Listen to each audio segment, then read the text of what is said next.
Good afternoon.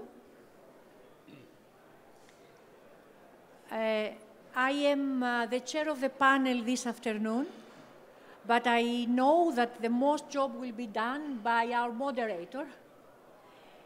And I am Vivi Michou. I am the Acting Director General in DG Justice and Consumers since the 1st of October. And I would like to thank you for the invitation to be in this panel this afternoon. And not only for the invitation and to speak and to tell you what we do and what are the developments, but also I am honored to be with the panelists that I have right and left of me, whom I see quite often in another building next to our building, and we try to work together in order to deliver results for companies, for businesses, for citizens. I think that the good relation that we have developed with Parliament, but also with the Council, help us to find good, but also well-balanced solutions and compromises. My predecessor, Françoise Lebaille, Director General of DG Justice, was very faithful to this conference. And when she left, she told me, Vivi, you should insist to participate in this conference. And when they invite you, you should go. So I hope that the developments that I'm going to speak to you today, they will satisfy you, and of course, that you will find the answers that you would like to know, not only by me, but also by all the panelists in this afternoon. A number of important milestones were achieved in 2014. But before that, I would like to tell you that the tragic events in Paris some days ago also changed a little bit the priorities and the debate, I would say, also internal the Commission. It could not be differently. So yesterday, the College had an orientation debate on the internal security strategy, which was, of course, in the program of the Commission, in the work program of the Commission in 2015, but of course, the events accelerated a little bit the rhythm of the developments. And you will listen a lot about security, and of course, we will speak about security, but we'll also need to put a balance with justice as well. And data protection is a file which we need also to accelerate and to put the values that we Europeans work on and have into the packages that we are going to develop, not only data protection, but also in the other tools or instruments, being legal or not, to put them in place. And this all together with the Parliament and the Council. So let me now go through the milestones that were achieved in 2014. In March, the Parliament adopted with majority, big majority, its first reading position on the reform package. In June, the heads of states confirmed how crucial it is to adopt a strong EU data protection framework by 2015. As you know, you have read, I'm sure, that the swift adoption of the reform is a part one of the big initiatives in the guidelines, political guidelines of the President Juncker. And the latest events accelerate, as I said before, this development. There are two commissioners who are in charge. In the mission letter is Mr. Vice President Ansip, but direct with the services is Commissioner Jourova, and as you know, First Vice President Timmermans is our, let's say, responsible Vice President for all our work that we do in DG Justice and Consumers, fundamental rights and rule of law, and all the other directorates, civil, criminal, fundamental rights again, equality and consumers, and company law that we have now in DG Justice and Consumers. This year, 2015, is a decisive year to close in this file. And I cannot stress more how important it is that the Parliament maintains the data protection into the top of the agenda. The Commission is very grateful to Jan Albrecht, as you know is our rapporteur, to Claude Moraes, who is not today here because he's sick, who is the chair of LIBE, to Axel Voss, co-rapporteur, and to Michał Boni for their efforts and commitment to moving forward the file and to discuss with us how we can find constructive approaches, options, and solutions. So we think that we all understand in this room how important is data protection on the digital single market.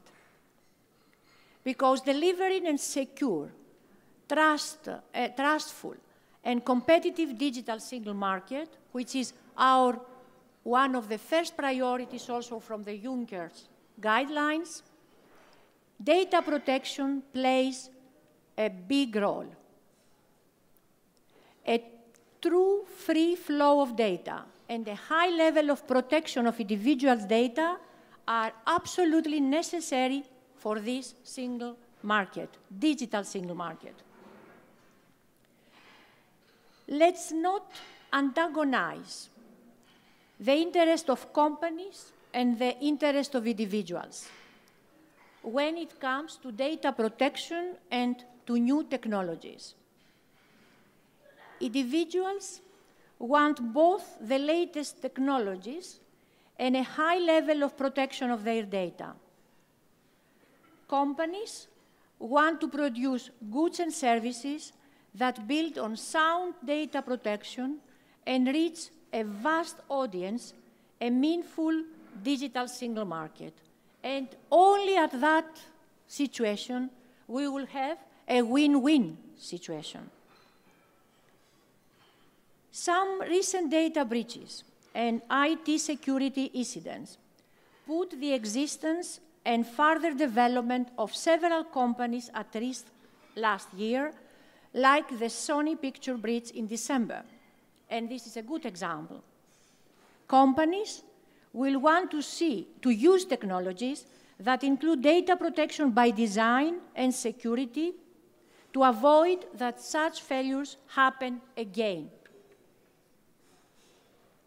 Strong protection of personal data is increasingly becoming key competitive differentiator. Smart meters, cloud computing, e-health on phones, many of the technologies of the future will rely on sound and harmonized data protection safeguards. Europe is ahead of this game, and you all know, I think, that on the 12th of January, the White House also announced that the US administration would support on a code of conduct for smart metering on energy. European electrical industry adopted the data protection impact assessment framework for smart meters last year, and the Commission released a recommendation on it. And another example is that the cloud industry, that we have worked together with DG Connect, just submitted this Monday a European Code of Conduct on data protection to European data protection authorities. So this shows that there is currently a momentum in Europe to improve data protection rules, to increase transparency, to harmonize our rules and guidelines. Let me tell you a few things about the pace of the discussions in the Council.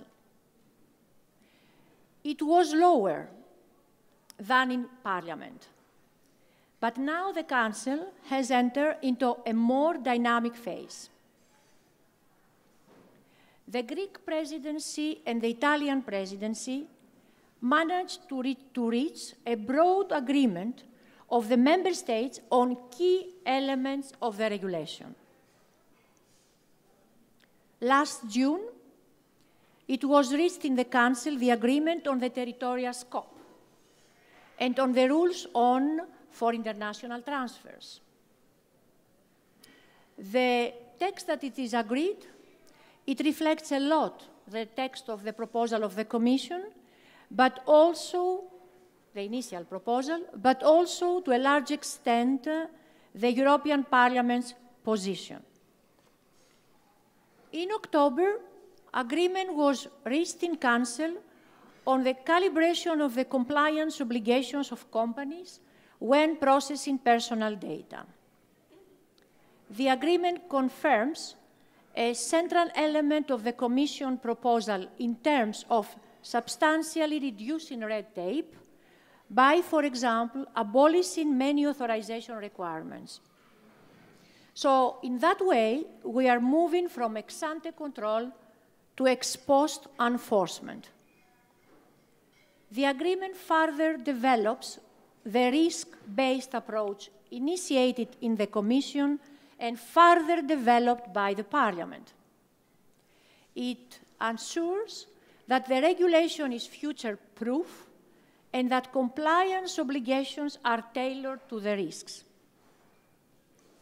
In particular, more stringent safeguards will apply when creating profiles of large numbers of individuals or when introducing very privacy-intrusive technologies.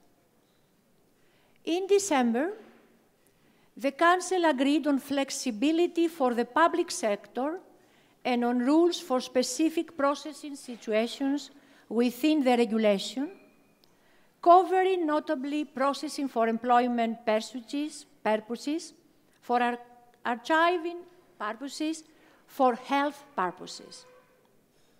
The current compromise preserves the integrity of the regulation as a legal instrument and its benefit for individuals and companies, while providing at the same time sufficient flexibility to take into account specific requirements of the public sector. This agreement is important as it confirms that the regulation is an appropriate instrument for data protection. And finally, in the December Council, the Member States agreed on a constructive elements on the one-stop shop, and we expect now that the Latvian presidency will shortly agree on a compromise text. Our aim on this very important and key element of our proposal should be a meaningful and workable one-stop shop, bringing added value to both companies and data subjects.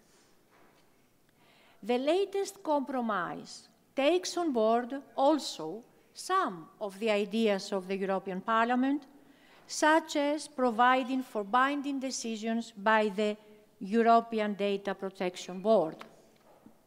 So what is the way forward now? Council, member states have made progress, and we all agree that we have carefully going towards an agreement by the end of 2015. I'm sure that the compromises, the discussions that we are going in the next meetings will, on one-stop shop, on remedies and sanctions, will be finalized and will be meaningful and effective and will strengthen the rights for individuals.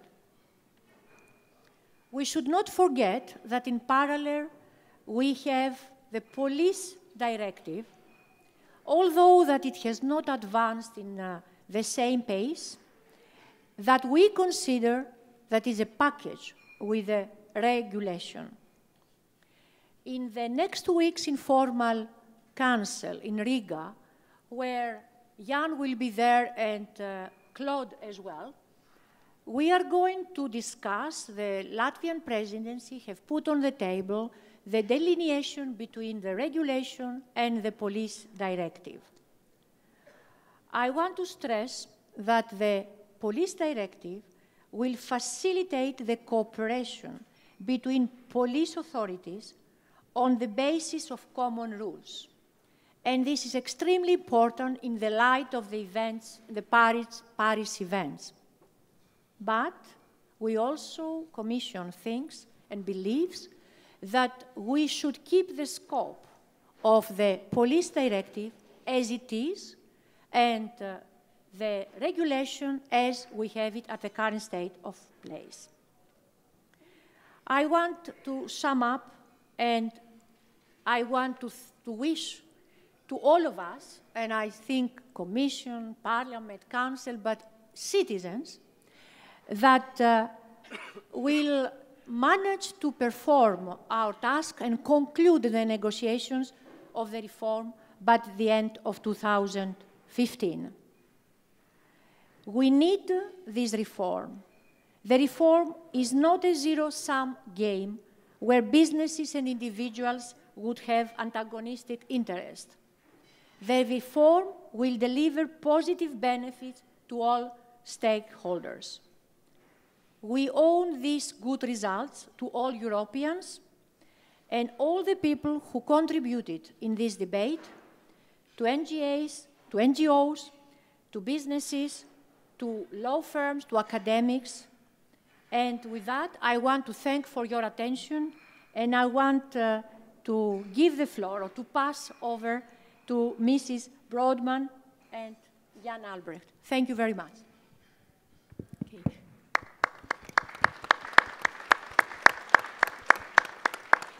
So thank you very much, Ms. Michou, for introducing the topic and for ending on such a positive note, saying that we hope to have a win-win outcome for business and for individuals. So I'm Ruth Boardman. I co-head the international privacy practice at Bird&Bird. Before I introduce a panel that probably needs no introduction, I'd like to just start with an apology. As we heard, unfortunately, Mr. Claude Moraes is unwell, so can't be with us this afternoon. I also just wanted to mention that both Ms. Michou and Mr. Boni have to leave slightly early at 3 o'clock, so we will reshuffle the panel at 3 o'clock. So to introduce the panel in the order in which we're going to speak, first of all, I'm going to hand over to Mr. Jan Albrecht. So Mr. Albrecht, of course, is the rapporteur for the regulation in the European Parliament, so has been living and breathing the regulation for a substantial number of months. After Mr. Albrecht, I'm going to hand over to Mr. Michał Boni, who, as well as being an MEP, in fact, prior to being an MEP, had a distinguished career in Polish government. Most pertinently for this panel, he was Minister of Labour and Social Policy and Minister of Administration and Digitization of Poland. And I think he's going to share some perspectives from his experience there on the balance between individuals' rights and commercial interests. And the final speaker on the panel is Mr. Axel Voss, who, amongst other roles, is the Vice Chair of the Legal Affairs Committee and also a member of the Libe Committee. So we have an extremely good panel to debate the topic of balancing individuals' rights and commercial interests in the regulation.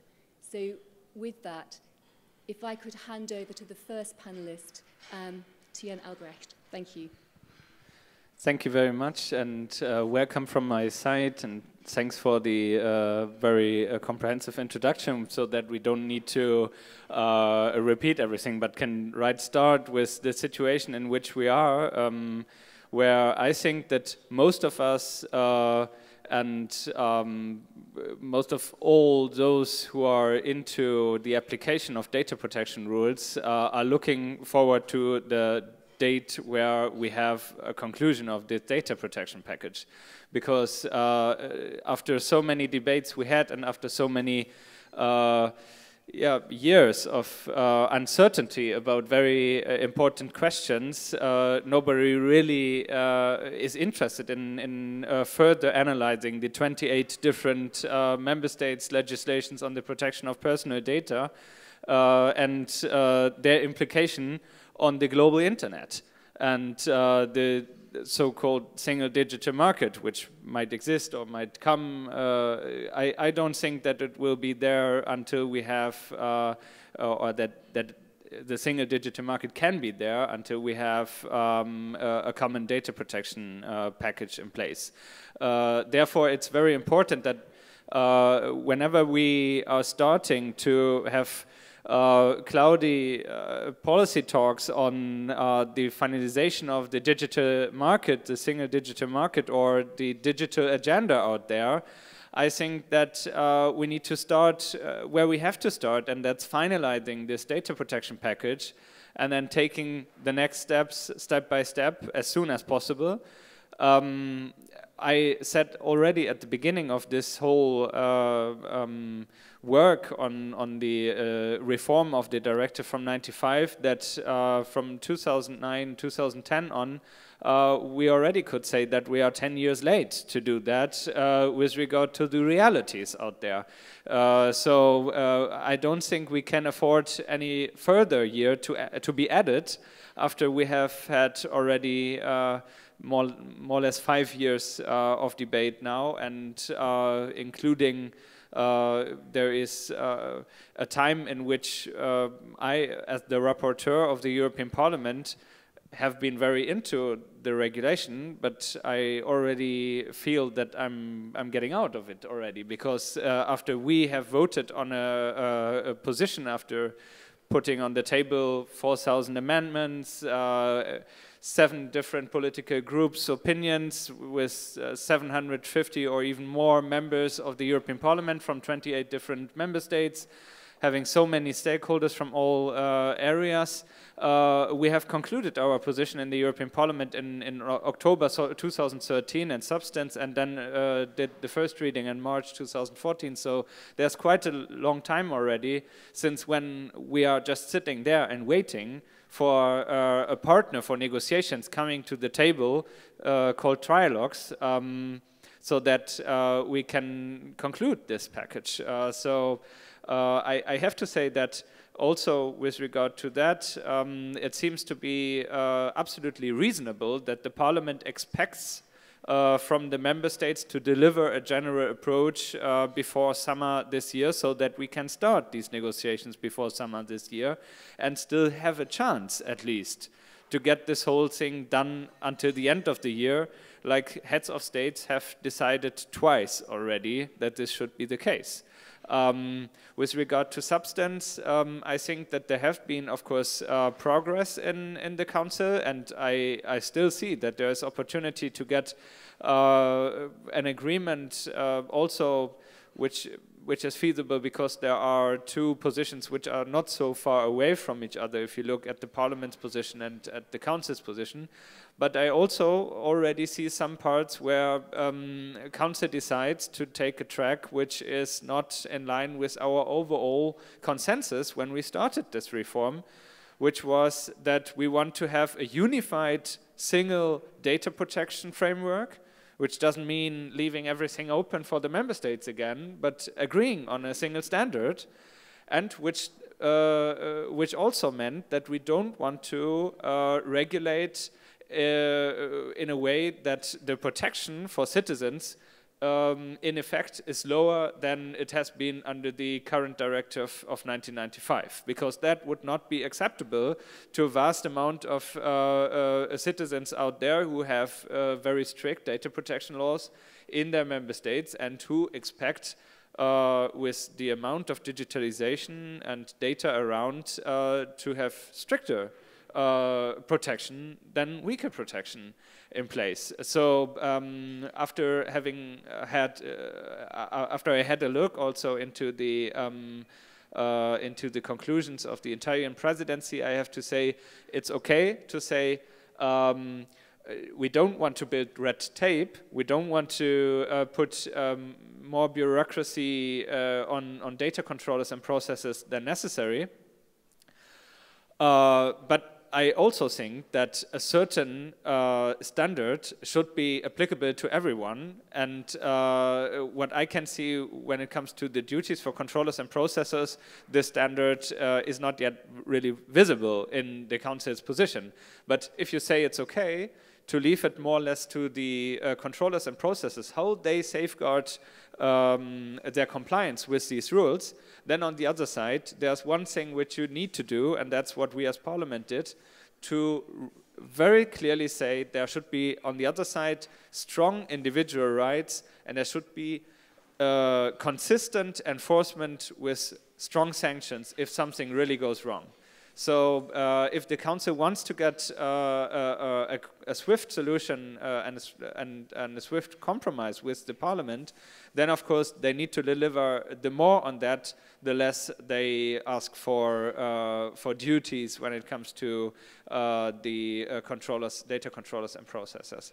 That's for the substance. I think that's important that we have that in mind, because if we have two lines going far away from each other, of course it just takes longer. And summing up this introduction, I have to say that I'm optimistic that we still can achieve a solution, a compromise in this year.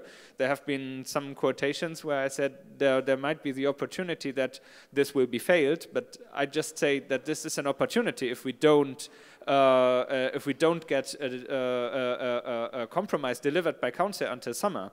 But of course, this is still possible, and if you look at other issues like stability mechanisms in the economic area or something like that, things can be done in a few weeks in Council. So I think after 3 years of negotiations in Council, a general approach should be on the table and can be. And so I'm optimistic that we get it done this year. But I also have to say that it's more urgent than at any time, because not only for citizens, this is a loss of their citizens' rights and their certainty in using services and products and giving their personal data for new innovations. But also, this is day by day, we postpone this package to get into force, a loss of opportunity and a loss of economic power for EU companies and those companies acting on the European market in line with their with the member states' provisions on data protection, because there is a massive disadvantage in competition in a global market if we accept that there are 28 different standards and people or companies coming from the outside to the European market can just do cherry picking in it. If we allow that to happen, then this is the biggest subsidy you can give to your competitors.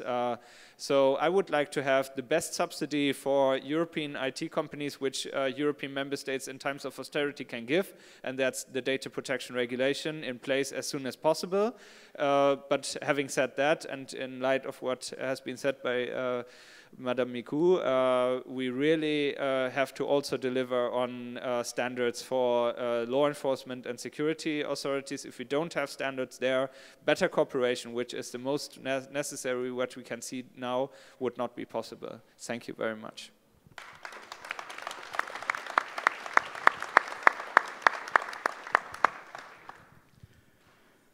Thank you very much for the invitation, and I'm very sorry because at 3 o'clock in the Parliament, in ITRE committee, we will start hearing on interoperability, and I'm a shadow rapporteur, so I will be a half participant of this discussion. So I will say something, but I think that unfortunately I will not be able to participate to the end.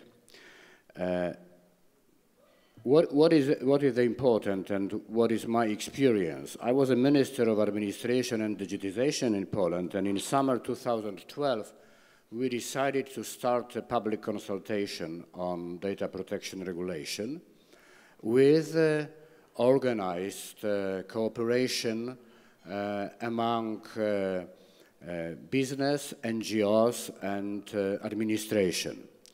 We met 2 times a month. We discussed all aspects of this regulation, and the Polish delegation to the Council have the mandate from this group. And I think it was very, very important, because I think that this kind of solution at that area as data protection regulation needs some kind of new modern social dialogue, which means participation of all stakeholders, also business, also citizens and citizens' organizations and administration.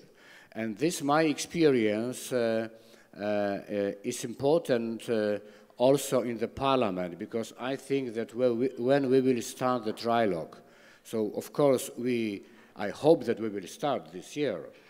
I hope that we will fulfill all procedures related to the trilogue model, but I think that we should publicly inform how the matters is going on. The second point, we are in the digital era. This is the new model of economy. We can name this economy app economy, economy on demand, share economy. There are many dimensions.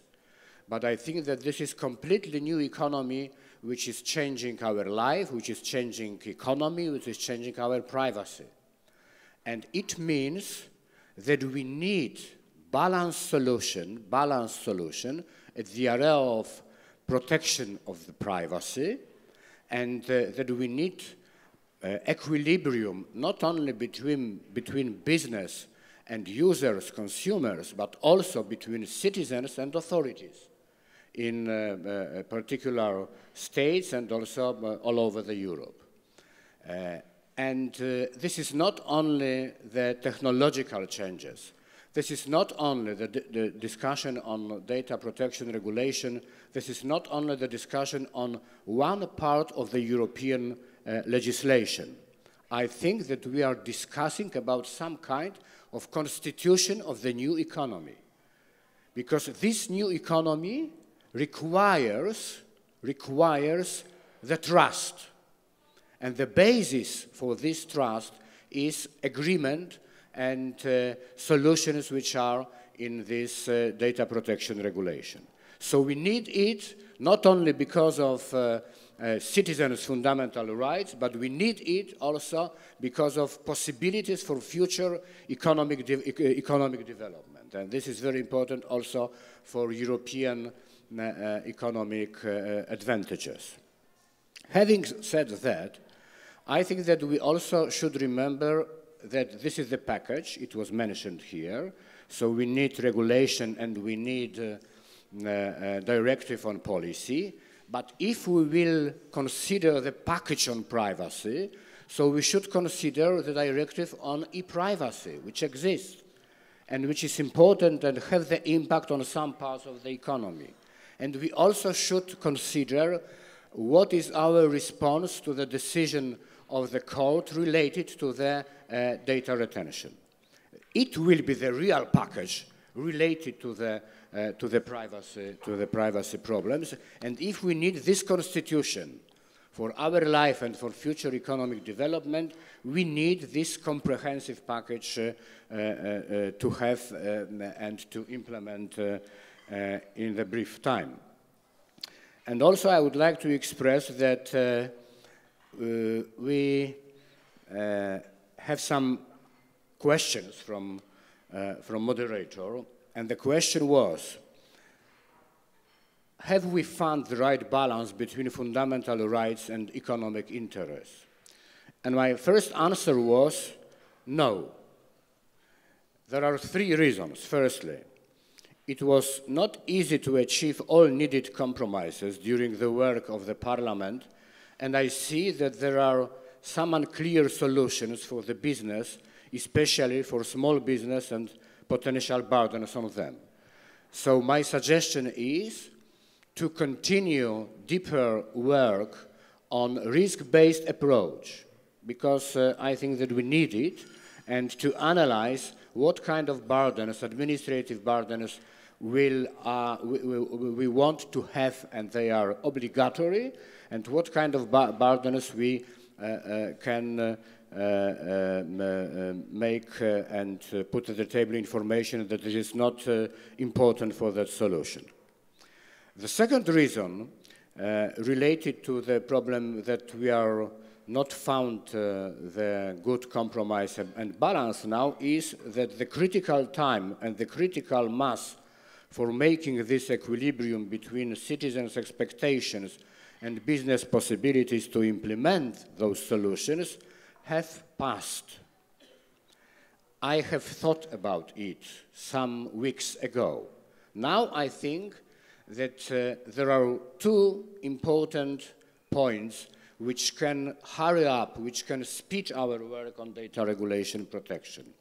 Firstly, digital single market package, because if we will be open for treating, for understanding that data protection regulation is the constitution for the new economy, it means that this is a constitution also for digital single market.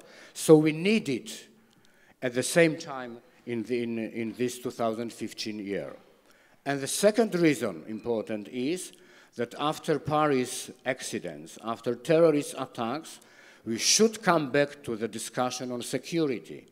And I think, this is my strong opinion, that we should consider the discussion on PNR, but that we should understand that we need some kind of conditions when we are starting the discussion on PNR, and that data protection regulation is the condition. It doesn't mean, of course, that we should finish our work on those two solutions at the same time, but we should know. What does it mean, should know? It means, and this is the third point of my problems and some concerns, that we need concentrated activity, full activity from the member states. Because if we want to achieve our goals related to digital single market, we need to avoid fragmentation. If we want to have in Europe this constitution for trust, important for the new economy, which means protection of privacy, we need avoid fragmentation. We need not 28 solutions and legal regimes, we need one regime. So this is important now, and I think that those kind of premises are important for further work and also for further cooperation. I have no time to put at the table some detailed questions, but I mentioned the role of the risk-based approach and the role of SMEs. And also I think that we should continue and finish our work on one-stop shop and have this solution as a benefit for citizens and as a benefit for citizens and for business. This is, I think that we are in the half of the way. discussing that problem, and I think that we need some month for not only continuation but for finding the common European for 28 countries framework. We need it as we need trust, as we need this constitution for the new economy. Thank you.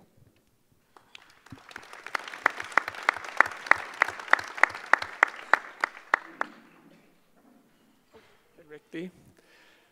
So, thank you for the invitation also, and I'm glad that I can speak to you today on this issue of the data protection reform.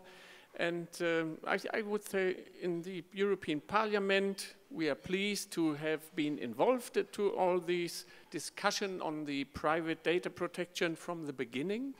And it has been more than 1 year that we have now get a solution and from our perspective in 100 compromises. And so it's 3 years ago then we started with everything.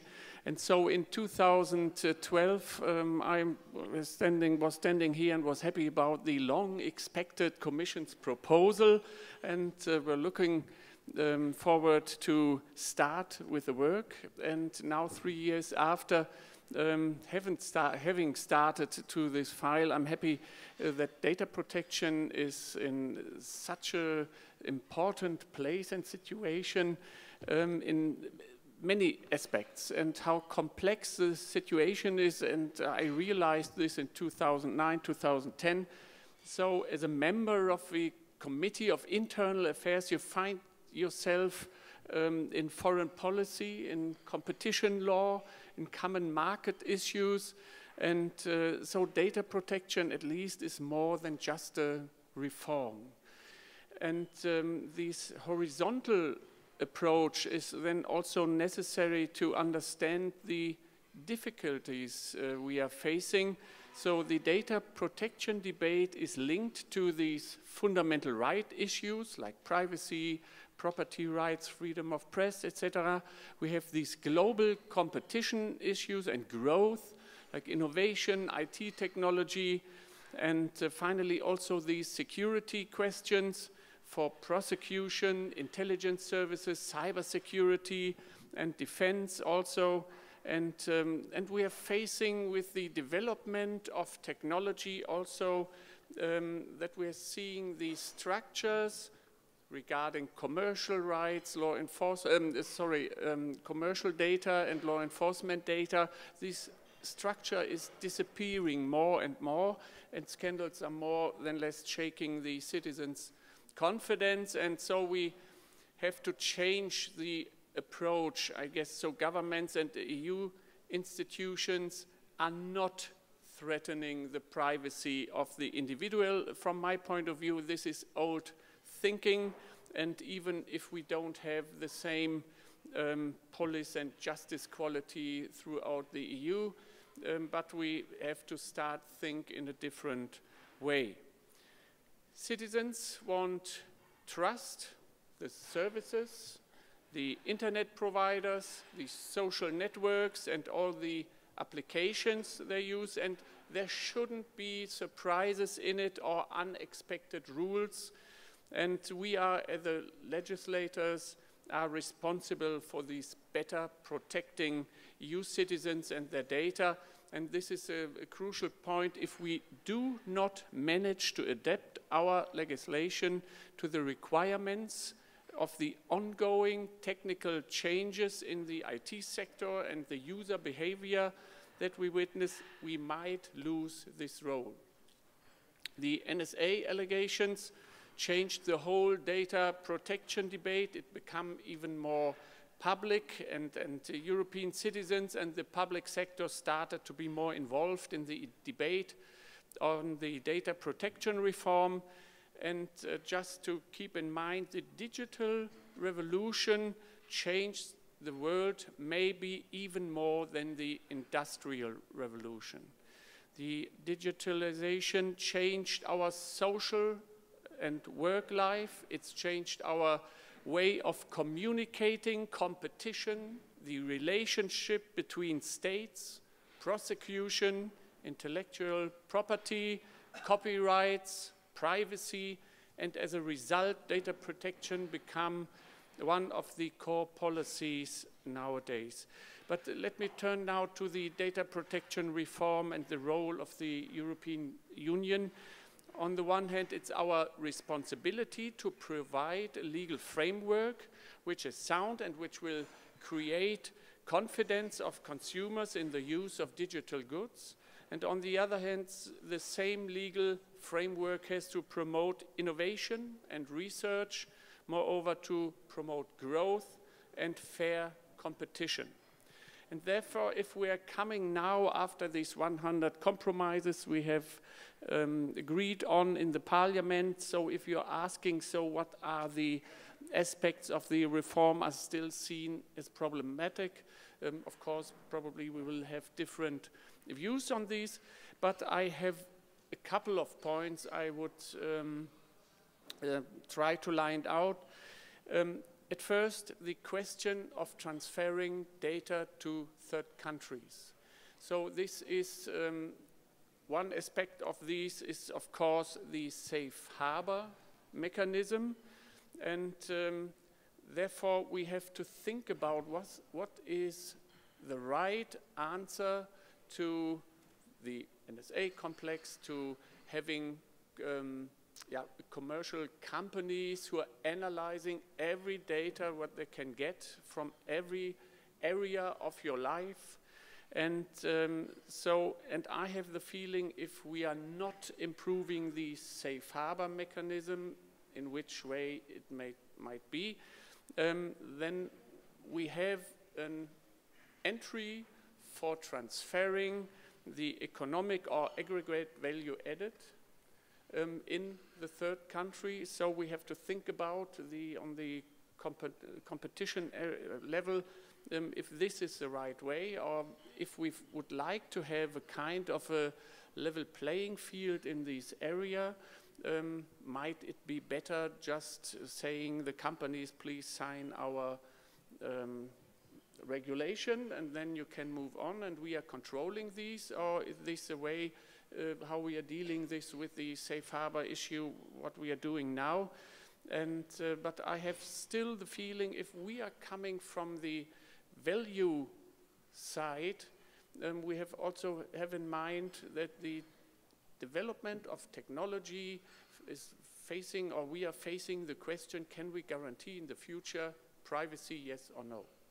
And so far I would say if we are not regulating these, we won't have any privacy any longer. If we are seeing these coming to the Internet of Things, etc., you will have all your life founded in data, and so we have to be careful how we should deal with all these. So privacy at the end should be in value, how we should meet. Also, if we are asking ourselves how we can transfer data to other countries.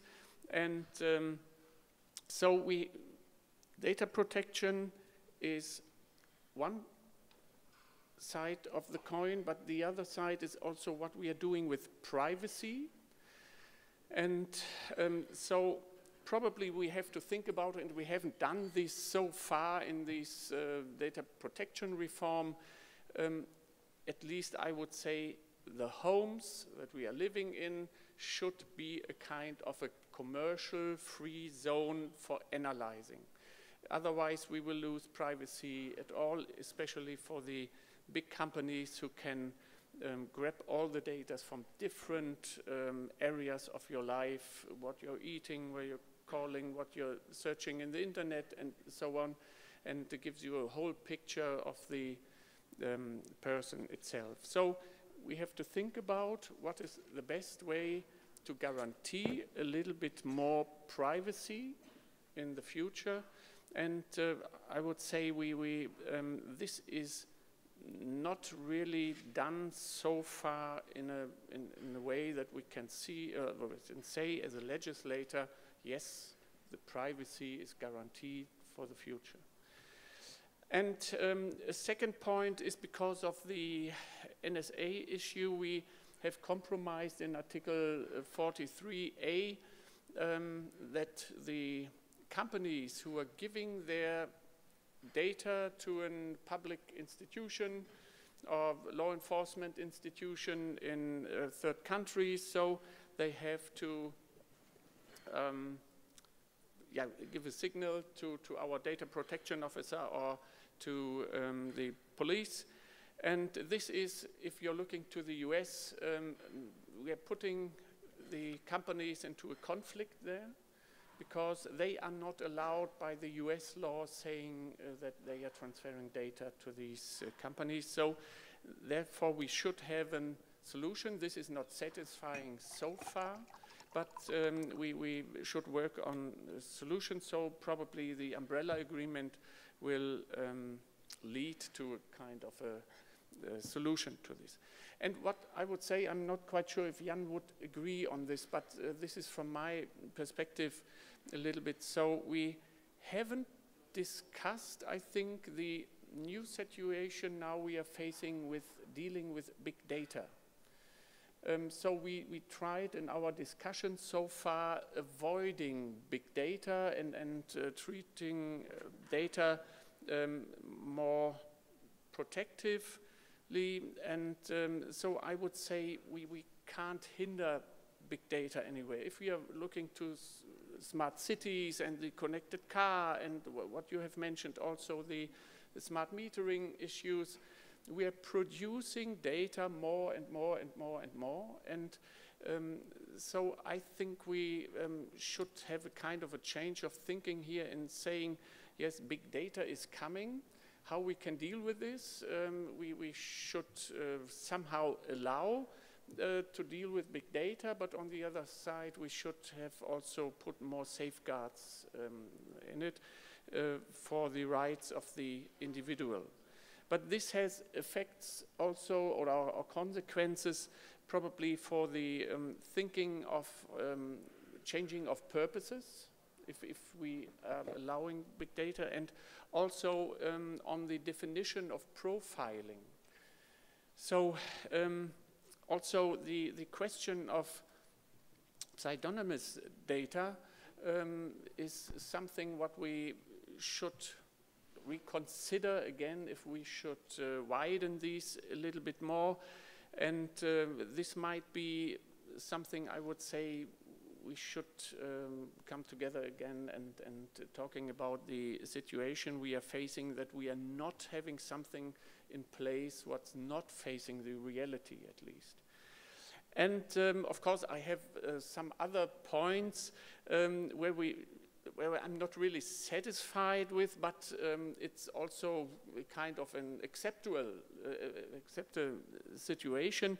The coherence mechanism, or the way how we would solve data problems in Europe, and who is interpreting these, and is this kind of a legitimate way how we can solve the problems. So I would say, and we have sometimes the situation that we're thinking, oh, data protection is the fundamental right is staying or is over other fundamental rights. And from my point of view, if we are coming to balancing a fundamental rights situation, I'm not quite sure if this is the right way to do so. In the point for right to be forgotten, of course, we have this judgment of the ECJ, but this is just search engines, and how we can probably use these ideas or other ideas also for coming to a better right to be forgotten. I think we have found a quite good way so far in our compromise, but I'm not quite sure if the experts in internet questions will have some other ideas. What Michael mentioned, the administrative burden is something, so we have a lot of ideas of administrative burdens, but in the accumulation, I'm not quite sure if this might be too much. And what we are facing so a little bit is the question of clarity of the whole text, and so probably this might be improved also. And I hope, and Jan already said this, I would say first we have done our own homework and to strengthen the data protection legal framework within the all 28 member states of the European Union. And yeah, this is also, I would like to take the opportunity to call on the Council to advance to the open chapters and conclude at least under the Latvian presidency a general approach in order to allow us to start with the real negotiations. And this means then the trialogues on the data protection package. But I'm looking really forward to start this new step of the data protection reform, and I'm looking forward that we internally in the European Parliament also then discussing probably new upcoming issues that we have probably to reconsider some of these points. Thanks.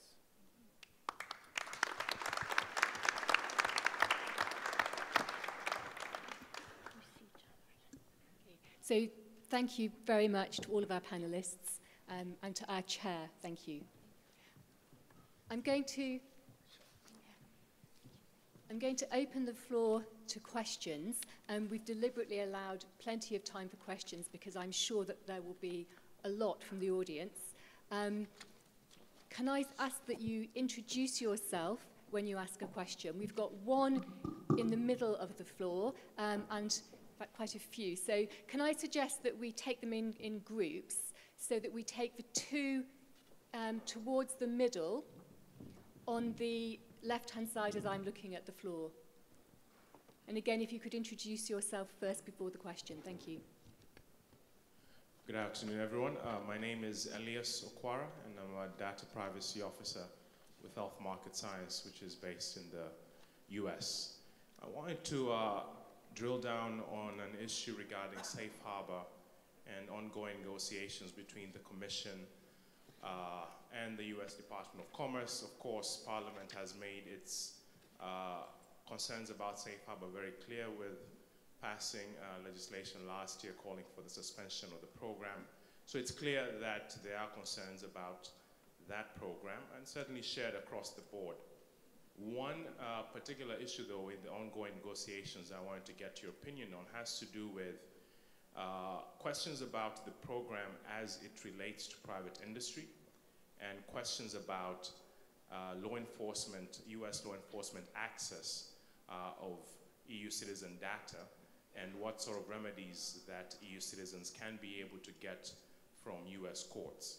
So my question is, and I've heard several individuals from the Commission talking about that, if the US is unable to provide that judicial redress for EU citizens, then these negotiations about safe harbor and its renewal might be greatly impacted. The concern I have is if we follow that track, then in a sense, we'll be basically punishing private industry for the sins of the government. There are legitimate concerns about how safe harbor is implemented in private industry, but I'm of the opinion, and I'd love to hear your thoughts on it, that these issues should be treated as separate tracks so they can address the issue of US government accessing EU citizen data, and then you can also look at the challenges that pertain to US industry handling EU data. Thank you. And the gentleman just behind. Hello, Tobias Mosches, Datenschutzraum e.V. from Germany. I have a IT security background, and I heard you say we cannot hinder big data, and from my point of view, I asked the question, how is this compatible with the fundamental principles of data minimization and strong purpose limitation, as they are fundamental principles of privacy and data protection? And would you also legalize stealing, because we cannot hinder people from stealing? We didn't manage in the last thousands of years. So thank you for those two questions. So first of all, safe harbor, we punishing industry for the sins of the US government? And secondly, big data, how do we reconcile that with data minimization and purpose limitation principles? Would one of you like to go first? I'm going to start off with the first question mainly, and then Axel will follow up and add to that and answer also the second question, which I think is more or less directed here. So I don't think that with the decision of the European Parliament in the context of the surveillance programs to be scrutinized and discussed, that this decision is meant to punish businesses for the incapability until today to deliver legal protection for EU citizens in the US legal framework. But rather, this is of course a pragmatic decision based on the fact that if you agree to an adequacy decision like safe harbor, it is one, then the transfer of personal data of European citizens or of people in the European market to that particular third state and its jurisdiction as a whole becomes easier. And in fact, for European politicians who represent mainly the European voters, so mainly citizens and residents in the European Union, they have to first of all deal with the fact that these transfers might endanger their protection with regard to their fundamental rights on the European market. When they use services or buy products of companies who come from the outside to the European market, they are endangered in their very basic rights in this particular situation, because the data is transferred to a third state where jurisdiction is in place which is not respecting their particular basic fundamental rights. So it's very understandable that the European Parliament and the European institutions in general are calling on the US administration to deliver such a legislative change, especially in the scope of the Privacy Act, to include EU citizens or non-US persons like US citizens or residents into the application scope of this protection. I don't think that it's such a big deal, but it needs to be done. And the best thing what can be done is that US businesses sideline with us in pushing US administration to a swift adoption of such an application.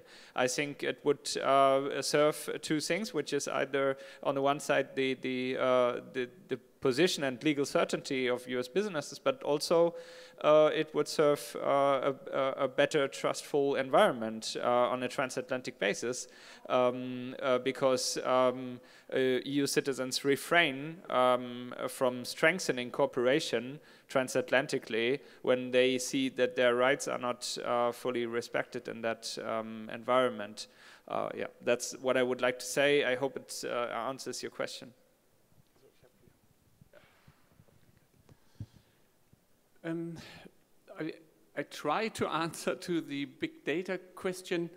So my imagination is very limited regarding what you can do with data and how far and how deep you can analyze and how you can create further services and business models out of it. I'm always fascinating what's coming up again and again, and even if you're looking to the social networks, you have now a kind of a secondary business models. We're getting some knowledge acquisitions out of these social media, and so I would say if we are coming to the principles, these data probably are already there. So I'm not quite sure if you then come, it's at least a question of definition probably, but if you are dealing with data, they already exist. I'm not quite sure if you are then having kind of an infringement of minimization issues. It's just a question how you put data together and then coming to new ideas or new knowledge of these. Regarding these purposes issues, then I'm not quite sure, even if sometimes you don't need these personal data, you just need data, and if it's pseudonymized data, then also you can go on. But my point is I have the feeling we are on our way to massive data creating issues, and we should more think about, we can't hinder this. So if we are coming to the connected car, so you have all your driver behavior, then probably somewhere in the data area, in the data world. And so if you're coming to the Internet of Things, or all what I'm eating or drinking, you find these also probably transferred by the fridge itself. And so I would say we have to find more ways how to safeguard all these. I'm not quite sure if we can really stop the situation there and saying, oh no, yes, this is not what we want. And then probably you get consent by all the consumers because they would like to have these in their day-by-day life because it's helping them or whatever. And so it's getting problematic, I think, to find the right way, but I have the feeling we should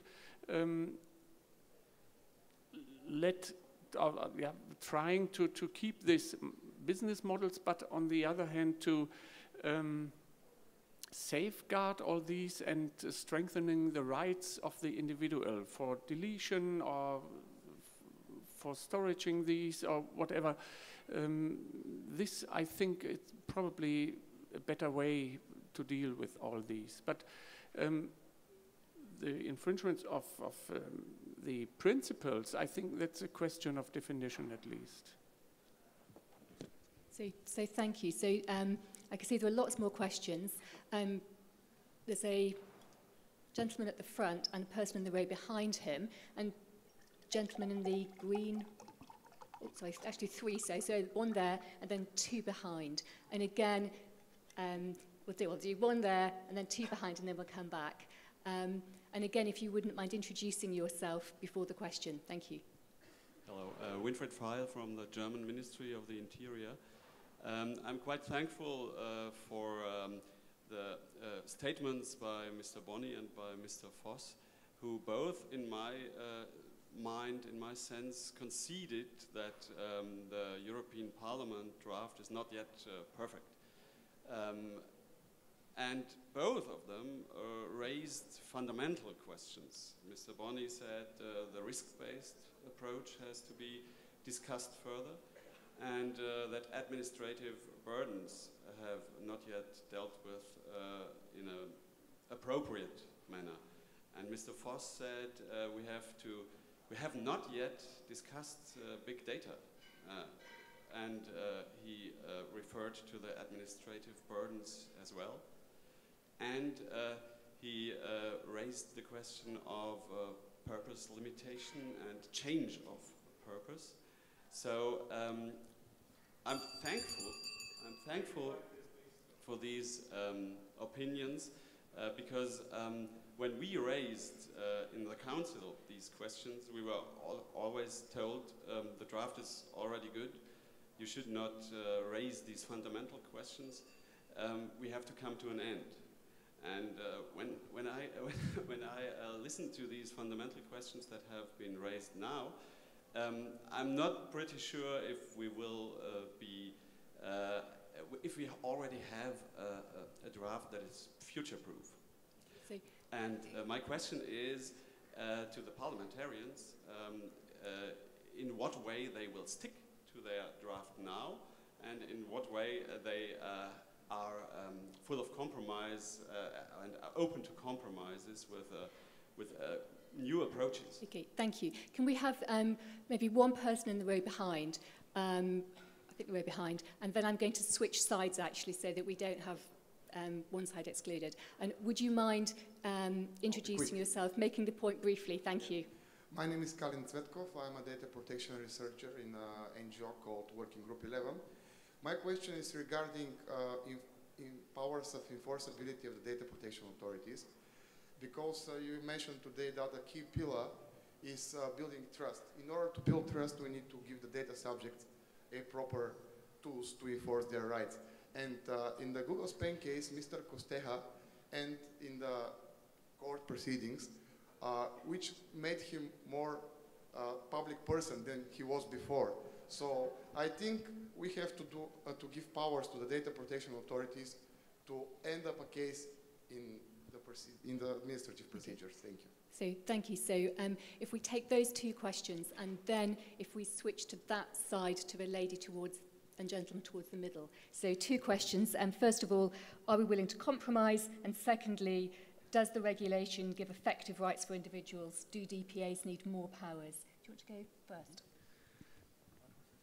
Sorry. So the second question, effective powers for data protection authorities is more needed. Okay. First of all, I think that when we started negotiating on how to reform the data protection laws, it's almost 4 years ago that we started debating on it. We found out that there are some basic red lines around the field of what we are discussing. And that was quite clear, because we don't start completely from scratch, but we start with history which is decades long in Europe on a fundamental right called data protection, which is now written since 2009 into a binding Charter of Fundamental Rights. And it was clear that with reforming the data protection legislation, we will not change that charter, nor the treaty, because that's not subject to our procedure, and it would require another procedure, which is the heads of states changing treaties and charter, and then we fundamentally discuss different things. But we were in the track of following the fundamental right on data protection and the framework which we had in the 95 directive. So I think that mostly what we did is following the ideas of the principles of data protection, of the individual rights, and most of the provisions on the processing of personal data in the directive from 95/46, because that was our track, and we agreed all together, all the parties in the European Parliament, that in a resolution which was drafted by Axel Voss in 2011 and voted also already with a huge majority, that we don't want to have still a squattered approach, like with very different laws by 28 member states, but we also didn't want a regulation which has a lower protection for individuals like it is in the 95/46 directive. And I think that this is a very important notion, because only then you will have the trust and the legitimacy to get such a far-ranging procedure and legislation done on the European level, because this is also a process of stronger integration of the European Union, and you need to take the citizens and every stakeholder with you on this process, otherwise there's no chance of getting such a progress. But we all agreed that this progress is necessary, because only if we stand together with one single standard, then we will be able in the digital market to still set our own European standards. So, of course, there needs to be compromises. It's clear. It's 28 different member states, 28 different standards. As I said, 750 representatives in the European Parliament, or even more, 7 political groups, even some people without a political group, so many stakeholders around. It's full of compromises. The whole thing is a compromise. We have amended each and every article. Everything is a compromise. So don't you think it's a bit cynical to ask us if we are open for compromise? I mean, that's completely out of range, that we are not open for compromise. We are. We are, completely. But you also have to see that there is a procedure already, a legislative procedure in place, in which, since 3 years, European institutions are negotiating more and more to get together to a solution. And you ask the fundamental questions at the beginning, and you decide on them, and you come to the more concrete, to the more concrete, and to the more concrete. That's the way how you do European legislation. You cannot do it the other way around. You cannot say, okay, let's first of all talk about all the details for 3 years, and then afterwards let's talk about the very principal questions. That's not how you will conduct a compromise. So I would like to ask all of us to stick to the idea of coming more and more together, and in detail, of course. There's quite a lot of questions which are not solved by the position of the Parliament. It's quite clear. We all agree on that, because you will never, never, ever pass a law which is perfect. I can promise you. No politician ever in the world passed a law which is perfect. And by the way, in a very fast developing technological world, laws will also not prevail for a long time anymore. We have to agree to that, because otherwise we always live in a situation where completely imperfect laws try to govern technologies which don't fit into that environment. We have to review the way how we do it together. But if we do it together without, in the meantime, taking decisions, we will live with the laws of the last century for the next century, because we will never come to a conclusion. So now is the time to come to a conclusion, and that still means that there is negotiations between Council and Parliament to get the technical questions and the open questions being solved. And I'm happy if there are proposals on the table to improve the situation. But it needs to lead to a result, and I think we all agree on that. The second, thank you. The second question on the DPA's enforcement powers. I mean, that's one of the main reasons why we do this reform also. Especially a representative from Germany should be very concerned about the fact that in some member states there is no effective legal enforcement powers in place, although the directive foresees so, you know. And German citizens or Austrian citizens who have these effective enforcement powers, or a Spanish one, they have to live with the situation. Then part of their all-day life and their legal situation is somehow intruded by this wrong implementations. So we need to talk about the fact that in a long term or in a midterm, our all individual rights are not enforced anymore because of these developments being further and further. And of course, everybody searches for the best jurisdiction you can search in the internet age. So we need to react to that now, and that's exactly what the regulation should do, giving legal binding enforcement powers to DPAs and having sanctions which are persuasive and proportionate. Proportionate also in the meaning that nobody has to be afraid of sanctions which are far more intrusive than they should be.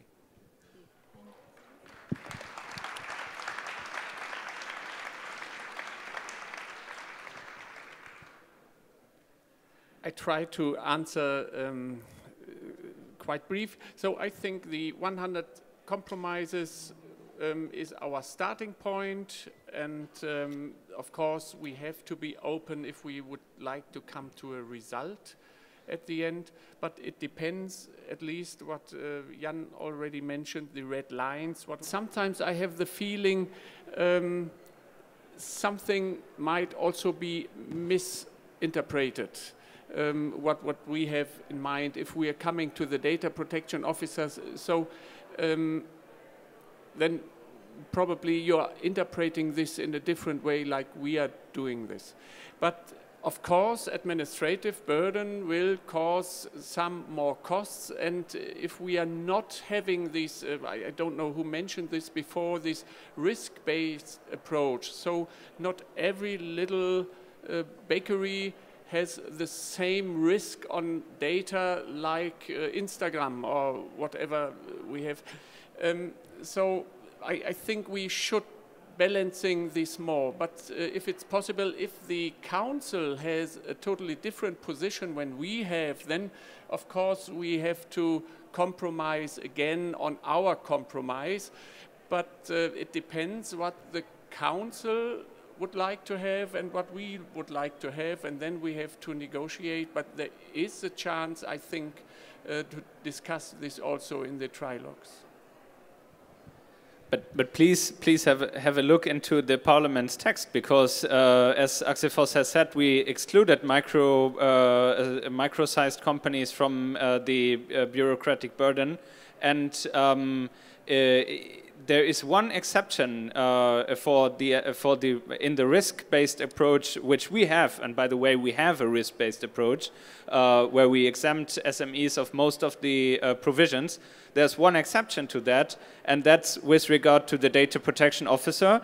If you have a small company which is processing personal data of a large amount of people, then of course you are back in a risky position, you know, and I don't think why that shouldn't be the case. But you would like to follow up, so we should perhaps do that. Or we should do it in private directly afterwards. I think so, yes, thank okay. you. As I think we are at the end of the time, I just would like to highlight that I brought a study with me on a topic which is discussed at this time also very lengthy, and that's on data retention, because we did a study on the judgment of last year's ECJ judgment on data protection, or not we, but two professors. One is sitting here with us, Franziska Böhm, and you can grab one at the entrance of the hall. So please feel free to take one. It's important to know about the legal situation, because we discuss about that politically, and it's about data protection also. Sure. Thank you, and please join with me to thank the panelists.